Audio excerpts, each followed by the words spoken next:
calendar, days, weeks, months, and year. Find the day of the week of encircled date. The date is the 12th of January 2022 and it falls on a Wednesday.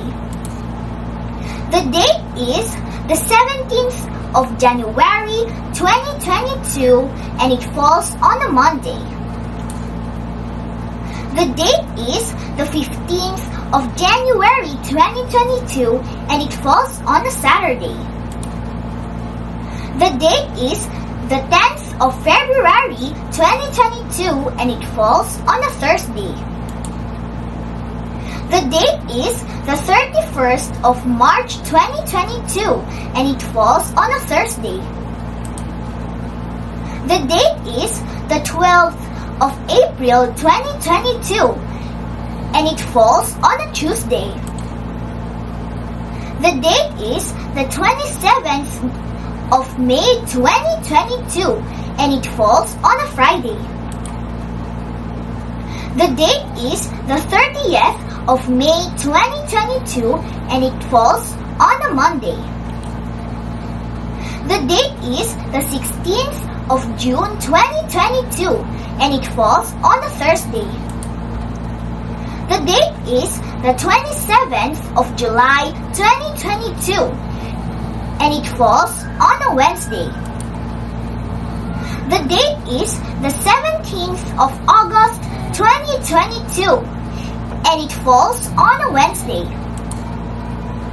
The date is the 23rd of August 2022 and it falls on a Tuesday.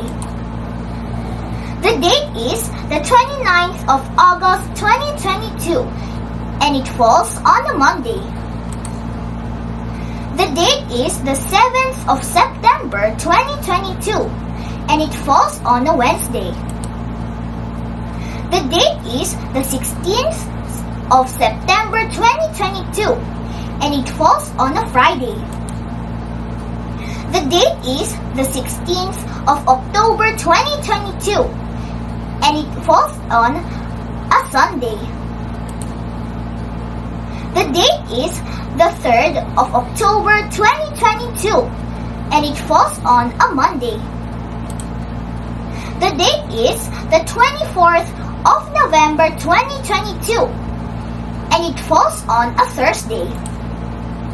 The date is the 28th of December 2022 and it falls on a Wednesday.